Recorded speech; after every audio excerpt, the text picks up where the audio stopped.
Voilà, je suis heureux d'être au milieu de vous ce soir, avec vous. Merci à Thibaut qui m'a invité à partager cette soirée, à partager la parole de Dieu.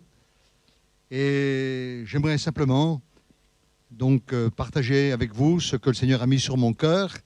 Voilà, il y a un thème à ces soirées. Le thème, c'est entrer et vivre le surnaturel. Alors, le Seigneur a mis sur mon cœur, entrer dans le surnaturel par le moyen du parler en langue. Amen. C'est un moyen extraordinaire, ça. C'est une porte d'entrée pour entrer dans le surnaturel. Parler en langue. Amen. Alors, j'aimerais simplement lire quelques versets. Voilà la parole de Dieu. D'abord dans les Éphésiens, chapitre 6, verset 18, où il nous est dit « Faites en tout temps, par l'Esprit, toutes sortes de prières, de supplications, et veillez à cela avec une entière persévérance. » Et un deuxième verset, où l'apôtre Paul dit dans les Corinthiens, chapitre 14, verset 15, « Que faire donc ?» Il dit « Je prierai par l'Esprit, mais je prierai aussi avec l'intelligence. Je chanterai par l'Esprit, mais je chanterai aussi avec l'intelligence. » Et un dernier verset, Jude, chapitre 1er, le verset 20. « Pour vous, bien-aimés, vous édifiant sur vous-même, sur votre très sainte foi, et priant par le Saint-Esprit. » On retrouve 3 fois cette expression dans les versets que je viens de lire avec vous sur le fait donc de prier, bien sûr par l'intelligence, mais de prier aussi donc par le Saint-Esprit et de prier dans de nouvelles langues. Alors, cela est tout à fait possible, parce que Dieu désire, voyez-vous, nous remplir de son esprit. Dieu désire nous baptiser dans le Saint-Esprit et avec le signe qui est le parler en langue. Alors peut-être me direz-vous, mais moi j'ai été baptisé déjà dans le Saint-Esprit, voilà, il y a quelques années en arrière. J'ai parlé en langue, voilà, il y a quelques années en arrière, mais voilà, j'ai été baptisé et c'est tout. Mais j'aimerais vous dire que c'est chaque jour qu'il nous faut être baptisé dans le Saint-Esprit.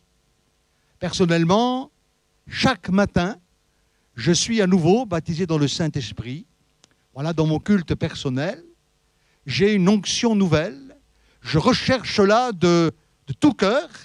Et je crois de tout mon cœur qu'il nous faut absolument donc rechercher journellement une onction nouvelle et un baptême nouveau, jour après jour.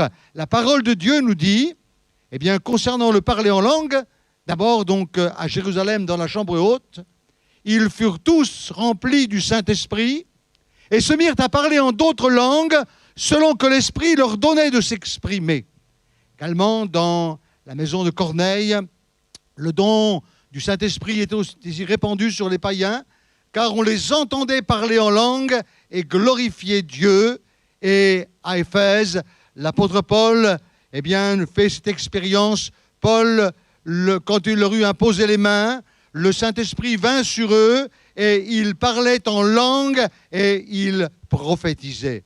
Et la parole qui nous est chère, la parole de Jésus, les dernières paroles de Jésus dans Marc 16 où il nous est dit « Voici les miracles qui accompagneront ceux qui auront cru. En mon nom, dit Jésus, ils chasseront les démons et ils parleront de nouvelles langues. » C'est un miracle. Ce n'est pas quelque chose, que une langue que nous avons apprise. Non, c'est un miracle. Le miracle est pour tous les croyants, nés de nouveau, nés d'en haut, nés dans l'esprit. Eh bien, ce miracle, eh bien, est pour chacun. C'est une promesse biblique, c'est une promesse de la parole de Dieu, et c'est la porte d'entrée dans le surnaturel. C'est la porte d'entrée. Béni soit le nom du Seigneur. Et la volonté de Dieu pour toi ce soir, eh bien, c'est que tu sois baptisé du Saint-Esprit et de feu. Il le désire, et que tu puisses parler dans de nouvelles langues. Alors, parler dans de nouvelles langues, pourquoi faire? On va se poser la question, mais pourquoi faire? Alors, c'est un bienfait quotidien, le fait de parler en langue. Et l'apôtre Paul nous dira dans 1 Corinthiens 14, verset 18, « Je rends grâce à Dieu de ce que je parle en langue plus que vous tous. » Alors on connaît l'apôtre Paul, on sait que Paul c'était quand même quelqu'un de particulier, hein, c'est un grand apôtre, il a écrit donc une bonne partie du Nouveau Testament, inspiré par le Saint-Esprit, et lui, il dit, l'apôtre Paul dit, « Je rends grâce à Dieu de ce que je parle en langue plus que vous tous. » Donc ça nous pose déjà une question. Si lui avait besoin, si lui le faisait, eh bien, à combien plus forte raison, nous, en tant que croyants, nous avons besoin aussi, eh bien, de parler dans de nouvelles langues. Alors, pourquoi faire? Eh bien, d'abord, pour s'édifier. L'apôtre Paul nous dit, dans les Corinthiens, chapitre 14, verset 4, « Celui qui parle en langue s'édifie lui-même, vous édifiant sur votre très sainte foi et parlant par le Saint-Esprit. » Alors, s'édifier, eh bien, c'est se construire soi-même. Je me construis, je m'élargis. En un mot, eh bien, lorsque je parle en langue, je me muscle. Voilà, je me muscle. Se muscler. Hein, lorsque je fais des visites à la maison d'arrêt, voilà, dans les cellules, eh bien, je vois les détenus. Quelquefois, ils arrivent tout maigres. Et puis, au bout de quelques mois, je les vois caisses, musclés. Alors, je leur pose la question, mais qu'est-ce que tu as fait pour arriver à avoir autant de muscles? Alors, je les vois, il n'y a pas d'haltère, mais ils prennent les packs de bouteilles, hein, les bouteilles d'1,5 litre. Alors, ils prennent 2 packs de bouteilles, et à longueur de journée, ils soulèvent les packs de bouteilles, comme ça, les 2 packs de bouteilles. Hein, et je les vois, par exemple, dans la cour des promenades, eh bien, sur une barre, c'est la seule chose qu'il y a dans la cour de promenade, il y a une barre, et ils y vont. Ils se musclent. Et le fait, donc, de parler en langue, eh bien, ça me muscle intérieurement. J'ai besoin d'être musclé intérieurement. Alléluia. J'ai besoin d'être fortifié intérieurement avant d'édifier les autres. Et quelquefois, donc, on est champion pour vouloir édifier les autres. Il faut d'abord s'édifier soi-même. Et j'ai besoin de m'édifier. Et quand je parle en langue et que je m'édifie, eh bien, quelque part, ça me fait triompher sur la tentation.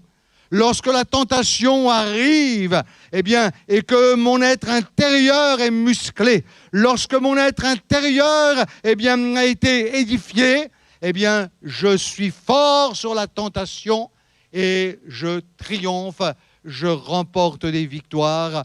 En un mot, je peux m'édifier. Béni soit le nom du Seigneur. Amen. Alors, je m'édifie en voiture. Voilà, j'aimerais peut-être vous dire un petit secret.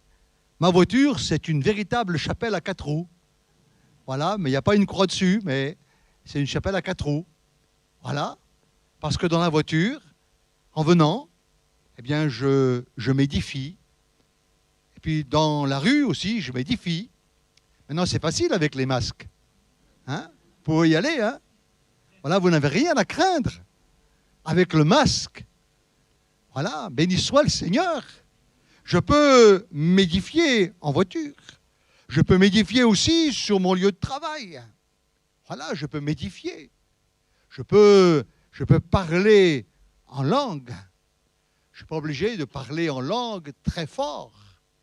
Mais je peux chuchoter en langue. Parler à soi-même et parler à Dieu. Voilà, simplement, là, en toute simplicité. Vous savez, Dieu est très simple. C'est nous qui sommes compliqués quelquefois. Et on est très compliqués.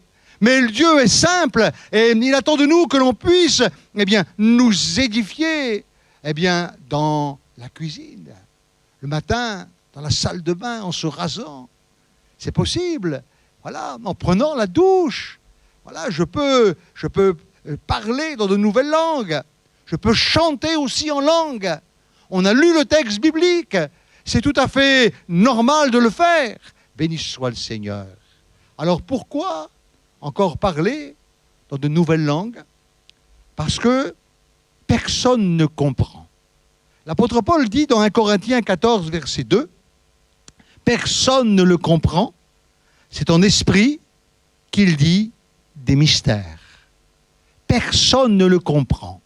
Ça veut dire que quand tu parles en langue, eh bien, le monde des ténèbres ne comprend pas ce que tu dis. Il ne comprend pas. Et quelque part, quand le monde des ténèbres ne comprend pas, bien, il a du mal à supporter ça. C'est pour cela qu'il combat le parler en langue. Il le combat fort. Parce qu'il sait que lorsqu'un croyant est rempli du Saint-Esprit, baptisé dans le Saint-Esprit, et qu'il parle en langue, eh bien, il parle à Dieu, il parle au Seigneur, et lui, donc, il ne comprend pas. Eh bien, lorsque tu parles en langue, c'est une ligne, eh bien, téléphonique avec le roi des rois, avec le Seigneur des seigneurs, une ligne qui est sécurisée, personne ne comprend, tu es en relation avec lui, tu es en contact avec lui, béni soit le nom du Seigneur, et tu as besoin de cela, ton intelligence ne comprend pas. Ah, on n'aime pas ça. On aime bien que l'intelligence comprenne tout. On veut comprendre. Mais tu n'as rien à comprendre là, mon frère, ma sœur. C'est simplement, eh bien, tu parles à Dieu. Ton intelligence ne comprend pas. Tu la mets de côté, tu la mets de repos pendant quelque temps. Et là, tu t'édifies par le moyen du parler en langue. Tu dis des mystères. Des vérités cachées, des vérités que tu ne sais pas, que tu ne connais pas, mais que Dieu connaît, que Dieu sait. Oui, tu dis des choses, des mystères. C'est la parole de Dieu qui le dit. Et j'ai besoin de parler dans une nouvelle langue. Prier en langue, c'est un moyen également de rendre eh bien, à Dieu d'excellentes actions de grâce. C'est-à-dire que quand je suis rempli du Saint-Esprit, eh bien, j'amène la présence de Dieu. Oui, j'amène la présence de Dieu. J'amène cette présence. Prier en langue, eh bien, ça renouvelle mon être intérieur. Et je suis dans la présence de Dieu. Vous savez, c'est formidable d'être dans la présence de Dieu. Je me souviens, un jour, j'étais dans une cellule, je faisais une visite, je voulais voir un détenu, puis ils étaient 4 dans la cellule. Et puis à un moment donné, ce jour-là, donc, avant de venir en détention, j'avais passé du temps dans la présence de Dieu, dans la communion, dans le parler en langue. Et je me souviens, en rentrant dans cette cellule, eh bien, je me présente, voilà, je suis l'aumônier, je viens pour vous rencontrer. Et puis peut-être particulièrement un monsieur là que j'aimerais bien voir en particulier. Mais néanmoins, on est 4 là, donc, eh bien, il me propose gentiment un tabouret pour m'asseoir. Alors je m'assois, puis tout de suite, vous savez, les détenus sont bienveillants. Hein. Ils aiment quand quelqu'un vient les visiter. Alors là-bas, il n'y a pas de café, mais c'est de la ricorée. Alors il me propose un bol de ricoré. Voilà, donc alors je prends le bol de ricoré, puis à un moment donné, on avait parlé un peu de tout, et puis je leur propose, je dis, mais écoutez, on veut prier si vous le voulez bien. On va prier le Seigneur. Alors, oui, il me dit, d'accord, pas de problème, on prie le Seigneur. Alors tout de suite, il éteigne la télévision, et on commence à prier. Et au moment où je commence à prier, il y avait une telle présence de Dieu dans la cellule. Une telle présence de Dieu, à un moment donné, il y a un détenu qui se met à genoux et qui commence à pleurer. Un deuxième qui se met à genoux et qui pleure. Le troisième et le quatrième. Ils étaient tous les quatre à genoux et je me suis mis à genoux avec eux. Et on a fait un moment de prière ensemble. Un moment de prière ensemble. Il y avait la présence de Dieu. La présence de Dieu, béni soit le Seigneur. Et on a besoin de cette présence de Dieu qui incline nos cœurs devant Dieu. Cette présence de Dieu qui permet qu'on se repent devant lui. Cette présence de Dieu qui va permettre que l'on verse des larmes devant lui. On a besoin de cela. On a besoin de cette présence. Et j'aime dire, quand je parle en langue, je dis des vérités cachées, des mystères. À Dieu béni soit le nom du Seigneur. Prier en langue va permettre ce renouvellement dans mon être intérieur. Et ça va me permettre également de manifester les dons spirituels. Vous savez, on recherche les dons spirituels. C'est la parole de Dieu qui le dit. Recherchez, aspirez aux dons spirituels. Alors, pour entrer facilement dans la manifestation des dons spirituels, je pense qu'il est important de laisser son esprit être rempli de l'Esprit de Dieu, son être intérieur rempli de l'Esprit de Dieu, et commencer donc à s'entretenir par le biais du parler en langue, et à ce moment-là, on peut s'attendre à la manifestation des dons spirituels. La parole de connaissance, la parole de sagesse, un don, le discernement des esprits. On a besoin. Là, un don pour la guérison des malades, pour la délivrance de ceux qui ont besoin. Oui, je rentre dans la manifestation des dons spirituels. Quand je parle dans de nouvelles langues, c'est la porte ouverte. Au surnaturel. Vivre le surnaturel. Béni soit le Seigneur. Prier en langue me permet également de contrôler ma langue pour la prière. L'apôtre Paul dit dans l'Épître aux Romains, chapitre 8, verset 26, « De même aussi l'Esprit nous aide dans notre faiblesse, car nous ne savons pas ce qu'il convient de demander dans nos prières, mais l'Esprit lui-même intercède par des soupirs inexprimables. » C'est-à-dire, quand je prie en langue, je prie dans la volonté de Dieu. Je prie dans la volonté de Dieu. Et Dieu cherche des bouches pour prier. Car Dieu agit sur la terre par le moyen des prières, par le moyen de la prière.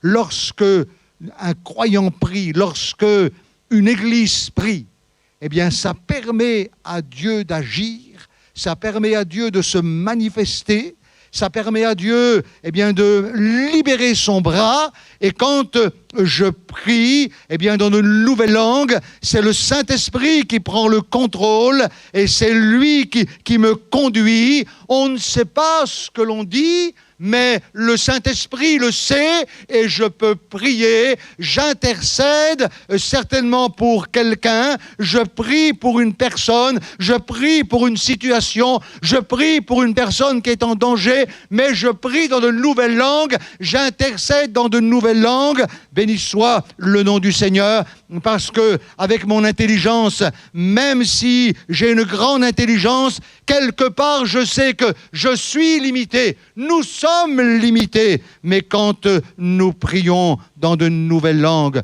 nous sommes certains de prier dans la volonté de Dieu. C'est pour cela qu'il est important de prier dans de nouvelles langues. Certains disent, on va rentrer maintenant dans la présence de Dieu. Mais je crois que le mieux, eh bien, c'est de ne jamais sortir de la présence de Dieu. Jamais en sortir. Et comment ne pas en sortir? Eh bien, en s'entretenant constamment par le parler en langue. Béni soit le nom du Seigneur. Prier en langue me maintient aussi dans l'amour. Jude le dit, maintenez-vous dans l'amour de Dieu et priez par l'Esprit. Priez par l'Esprit. C'est un moyen de maîtriser sa langue. Vous savez que notre langue, elle a besoin de maîtrise. L'apôtre Jacques en parle, hein, vous le savez. Vous avez déjà lu Jacques chapitre 3. La langue, c'est un feu qu'on ne peut réprimer. Elle est pleine d'un venin mortel.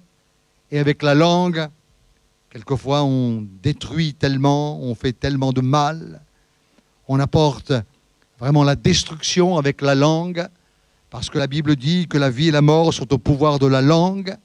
Et avec notre langue, eh bien, on est capable de détruire. Mais avec notre langue, on est capable aussi, eh bien, de faire du bien. Et comment maîtriser sa langue? Par le moyen du parler en langue. C'est pour cela que Dieu, dans son amour, il a permis que le baptême de l'Esprit ait pour signe initial le parler dans de nouvelles langues, parce que quand je parle en langue, c'est Dieu qui a le contrôle. C'est Dieu qui contrôle ma langue. C'est Dieu qui la contrôle. Et ça me permet, eh bien, de marcher par l'Esprit. Ça me permet de marcher par l'Esprit et non par la chair. Ça me permet de vaincre, eh bien, les œuvres de la chair. Ça me permet, eh bien, de marcher dans la sanctification. On recherche la sanctification. Eh bien, je crois que plus je suis en communion avec Dieu, plus je suis en relation avec Dieu, plus je m'entretiens avec Dieu par le moyen du parler en langue, plus je m'entretiens avec lui par ce moyen extraordinaire, par ce moyen surnaturel. Et plus, eh bien, je suis dans la présence de Dieu et je me sanctifie. Parce que se sanctifier, c'est se mettre à part pour Dieu. Et j'ai besoin de parler dans de nouvelles langues. Et automatiquement, quand je parle dans de nouvelles langues, eh bien, le Seigneur fait de moi un témoin. Un témoin du Christ. Un témoin du Dieu vivant. Parce que nous sommes remplis de l'Esprit. Et c'est de l'abondance du cœur que la bouche parle. Si ton cœur est rempli de l'Esprit, qu'est-ce que tu vas dire? Des choses extraordinaires. Tu vas parler de ton Maître. Tu vas parler de Jésus. Tu vas parler du salut. Tu vas parler de l'œuvre de la croix. Alléluia. Tu vas être un témoin du Christ. C'est dommage qu'aujourd'hui, eh bien, les croyants se taisent. Ils ne parlent pas ou peu. Pourquoi? Eh bien, parce que quelque part, ils sont un peu timides. Ils n'osent pas. Peut-être parce qu'ils ne sont pas forcément remplis de l'Esprit. Mais j'aimerais dire, si tu es rempli de l'Esprit, et si tu t'entretiens par le parler en langue, eh bien, automatiquement, tu vas devoir, eh bien, témoigner, dire combien le Seigneur est bon, combien il est merveilleux, combien tu as fait une expérience. J'aimerais dire que le monde, eh bien, n'hésite pas un seul instant de témoigner de toutes les saloperies possibles et inimaginables. Et nous, les croyants, on oserait et on se tairait, on resterait tranquille dans notre coin, ne parlant pas de Jésus et de l'œuvre de Jésus, du témoignage merveilleux qui nous a permis de vivre. Béni soit le Seigneur. Moi, ça fait presque 50 ans que j'ai rencontré Jésus-Christ. Et aujourd'hui, dans mon cœur, le feu brûle. Il brûle. Au début, quand j'ai rencontré Jésus, on a dit, mais c'est un feu de paille. Ça ne durera pas. On le connaît, le loustic. Ne t'inquiète pas. Un jour, ça va casser. Mais Dieu soit béni, parce que 50 ans après, la paille brûle toujours. Alléluia, elle brûle toujours, parce que le feu est entretenu. Oh, j'entretiens le feu par le moyen du parler dans de nouvelles langues. Béni soit le nom du Seigneur. Ce soir, est-ce que tu souhaites, est-ce que tu désires peut-être ce renouveau dans le baptême de l'Esprit? Ce renouveau dans le parler en langue, ce renouveau. Peut-être que tu attends le dimanche matin pour parler, ou lors d'une réunion de prière, tu attends. ou lors peut-être d'un culte particulier ou d'un rassemblement d'été. Voilà, j'ai parlé en langue, mais j'attends l'année prochaine pour à nouveau le faire. Non, il faut que tu le fasses. Il faut t'entretenir par ce moyen surnaturel. Vivre le surnaturel, vivre dans l'onction de l'Esprit, vivre dans la présence de Dieu, vivre dans la manifestation des dons spirituels. Les dons spirituels, c'est la caisse à outils du croyant. Un artisan a besoin de sa caisse à outils pour travailler, et le croyant a besoin de sa caisse à outils pour travailler, pour servir Dieu. Et sa caisse à outils, c'est les dons spirituels. On en a besoin, on en a absolument besoin dans un monde qui se perd, dans un monde qui est en train de se détruire. On a besoin de la caisse à outils. Nous sommes des pentecôtistes, et un pentecôtiste, c'est quelqu'un qui parle en langue, c'est quelqu'un qui manifeste les dons spirituels, c'est quelqu'un qui vit dans la vie de l'Esprit. Béni soit le nom du Seigneur. Et ce soir, je veux dire avec Jésus, oui, j'ai soif, Jésus, j'ai soif de toi, j'ai soif du parler en langue, j'ai soif d'être rempli comme tout à nouveau. J'ai soif de nouveaux dons. J'ai soif d'un renouveau. J'ai soif d'un réveil. J'ai soif de toi. Seigneur Jésus, viens dans ta grâce. Comme une biche soupire après des courants d'eau. Mon âme soupire après toi. Mon âme soupire après toi ce soir, Seigneur. Mon âme te veut et te désire. Qui le veut ce soir? Oh, que maïskariandolo. Qui le veut ce soir? Alors, si nous le voulons, Dieu soit loué. On va se lever ensemble. On va étendre nos mains vers lui. Et on va lui dire, oh Dieu, vois mon cœur maintenant. Vois mes mains comme deux antennes que je tends vers toi. Seigneur, viens, remplis-moi, remplis-moi, baptise-moi du Saint-Esprit et de feu. Seigneur, je recherche les dons spirituels, pas simplement que la prophétie, ni l'interprétation des langues, mais donne-moi, Seigneur, donne-moi les dons spirituels. J'aspire aux dons spirituels. Oh Dieu,